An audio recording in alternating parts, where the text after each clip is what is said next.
핵분열이 일어나면 우라늄과 같은 큰 원자핵이 둘로 쪼개지면 질량이 줄어들고 질량 결손이 일어난다고 하죠. 그 질량 결손만큼 에너지가 방출되는 것은 맞지만 핵분열 몇 개 일어난다고 해서 그 에너지가 뭐 굉장히 뜨겁다거나 뭐 그렇지는 않습니다. 그런데 핵분열로 원자폭탄을 만들 수 있었던 것은 굉장히 중요한 핵분열의 성질이 있었기 때문입니다.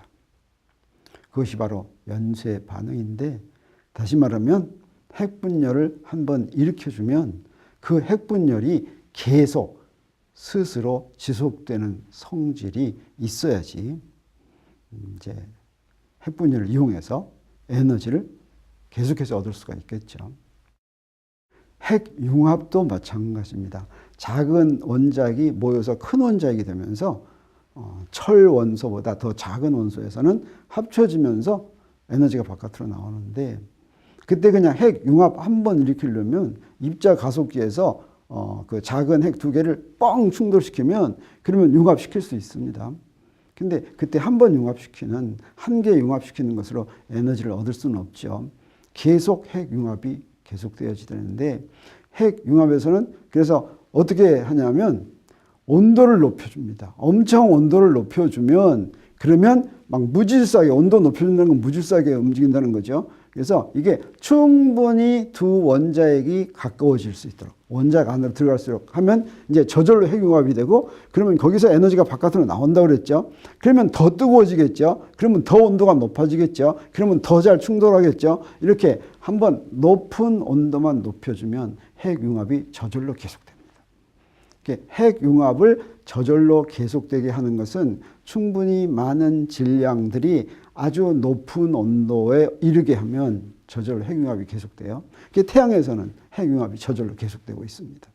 그래서 핵융합에 의해서 나오는 에너지가 태양에서 많은 에너지가 방출되더라도 그 에너지를 그대로 유지하는 거예요.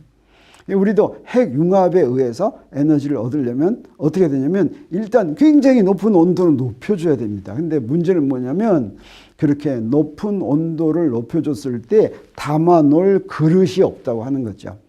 우리가 지금 핵융합을 아직도 발전에 이용하지 못하는 것은 그 그릇 만들 수가 없어서 그럽니다. 담아놓을 그릇만 만들었으면 벌써 만들었을 거예요. 그래서 지금 핵융합 실험하는 건 어떻게 하냐면 공중에 그릇에 놓는 것이 아니라 자기장, 전기장 걸어가지고 공중에 띄우는데, 이 공중에 띄워가지고 가만 놔두기가 그게 쉬운 일이 아니죠. 그래서 몇 초 지속을 못합니다. 그래서 아직 성공을 못하는데, 핵 분열의 경우에는 바로 무엇 때문에 그러냐면, 핵 분열을 시키면, 핵분열은 어떠냐면 원자핵이, 큰 원자핵이 있으면 그 큰 원자핵, 원래부터 불안정한 원자핵은 저절로 둘로 쪼개지기도 합니다. 이것을 자발적 핵분열이라고 하는데, 어떤 경우가 있냐면 아까 오토 한이 핵분열을 처음 발견한 것처럼 원자핵 속에 중성자 하나를 집어넣으면 이 중성자는 원자핵으로 쑥 들어갑니다. 왜냐하면 전하가 없으니까 그냥 쑥 들어가는 거예요. 원자핵이 중성자를 하나를 받으면 이게 불안정해지고 저절로 쪼개집니다. 근데 이렇게 저절로 쪼개질 때는 이 원자핵만 둘로 쪼개지는 게 아니라 거기에 중성자가 좀 많이 있습니다. 큰 원자핵은 양성자 수보다 중성자가 훨씬 많아요. 그래서 작은 원자핵이 되면 중성자가 여분이 남게 됩니다. 그래서 두세 개의 중성자가 바깥으로 나갑니다. 이때 나가는 두세 개의 중성자가 또 옆에 있는 다른 큰 원자에게 저절로 쏙 들어가면 거기서 또 저절로 핵분열이 생기게 되겠죠. 바로 이런 것이 이제 연쇄 반응인데, 주위에 핵분열할 때, 유도 핵분열할 때 나오는 두세 개의 중성자가 주위에 있는 다른 원자에 흡수되면서 또다시 핵분열이 일어나는 거. 이게 연쇄 반응인데, 이런 연쇄 반응이 몇 번만 계속되면 핵분열의 수가 굉장히 늘어납니다. 그래서 이런 연쇄 반응을 제어하면, 제어할 때는 어떻게 하냐면 중성자가 너무 많이 나오면 이 중성자를 중성자 흡수 물질을 집어넣어가지고 좀 없앱니다. 그러면 이게 이제 항상 만들어 나오는 중성자의 수가 항상 일정하게 유지할 것 같으면 핵분열이 일어나는 비율을 제어할 수가 있겠죠. 그러면 이 에너지를 원자력 발전에 이용할 수가 있는데 원자폭탄이라고 하는 것은 이걸 제어하지 않고 한꺼번에 갑자기 연쇄 반응이 기하급수적으로 일어나게 하면 그러면 폭발이 일어나고 폭발이 되게 되는 것이죠. 1939년에 페르미는 우라늄 235의 핵분열에서 실제로 연쇄 반응이 일어날 수 있다고 하는 것을 깨달았습니다. 그래서 연쇄 반응이 제어되지 않으면 원자폭탄이 되고 제어되면 이제 원자력 에너지를 이제 하는 게 되죠. 그래서 핵분열을 조금 더 유도 핵분열을 조금 더 살펴보면 사실은 큰 우라늄 원소 중에서도 특별히 우라늄 235라든가 또는 플루토늄 239라든가 이런 홀수 원자핵만 중성자가 들어올 때 이것도 어떤 중성자냐면 굉장히 작은 에너지의 중성자, 이것을 열중성자라고 이렇게 부릅니다. 열중성자가 천천히 지나가는 중성자를 흡수해 가지고 유도 핵분열이 일어납니다. 그래서 중성자 하나가 우라늄 235 우라늄 원자핵에 흡수될 것 같으면 불안정한 우라늄 236이 되는데 그러면 어떻게 되냐, 이렇게 불안정한 원자핵이 되면 회전을 합니다. 회전하면 이놈이 길쭉해져요. 그래서 길쭉해지면 드디어 둘로 갈라지면서 바륨이나 크립톤이나 이런 더 작은 원자핵이 되고 거기에 중성자가 2개 내지 3개가 나오는데 그러면 이때 나온 에너지는 이때 핵분열 우라늄 235가 한번 핵분열하면서 나오는 에너지는 흡수된 중성자 에너지의 약 2억 배 정도 돼가지고 에너지가 굉장히 많이 나오는 거다 이렇게 얘기할 수가 있습니다.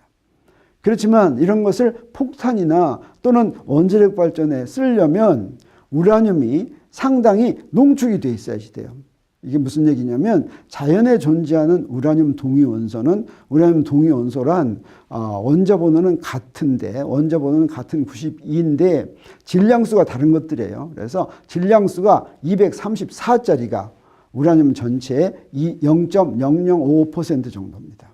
그 다음에 우라늄 235는 0.72%예요. 1%가 채 안 됩니다. 그 다음에 우라늄 238이 대부분인데 이게 99.2745%예요. 근데 아까 얘기했듯이 열중성자에 의해서 유도 핵분열이 가능한 것은 우라늄 235입니다. 그래서 이 우라늄 235만 뽑아내야지 되겠어요. 이제 그걸 뽑아내는 방법이 여러 가지가 있습니다. 그래서 원자폭탄에 이용되기 위해서는 우라늄 235의 비율이 80% 정도는 이르도록 이렇게 농축이 돼야지 됩니다.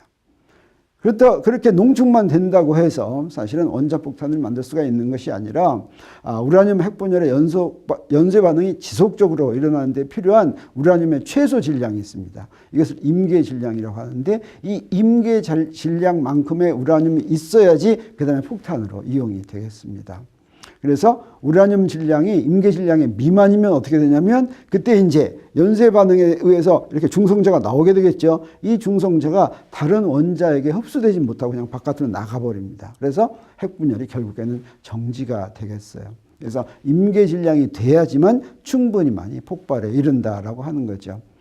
그리고 이 폭발을 좀 더 효율적으로 시키게 하기 위해서 어떤 걸로 이런 우라늄을 쌓아놓으면 되냐면 이때 중성자를 흡수하지 않는 물질을 옆으로 쌓아놓으면 거기서 중성자가 반사돼 가지고 우라늄 속으로 다시 들어갑니다. 그러면 핵분열의 효율을 높일 수가 있겠죠. 그래서 이런 임계 질량만큼의 우라늄 235를 가지고 이제 원자폭탄을 만드는데 원자폭탄 이렇게 만들어놨다 그냥 예기치 않은데 폭발해버리면 큰일이죠. 그래서 임계 질량을 예를 들어서 둘로 가릅니다.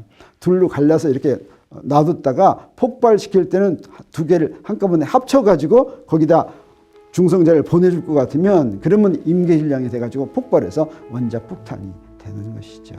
이런 식으로 원자폭탄을 만들 수가 있습니다.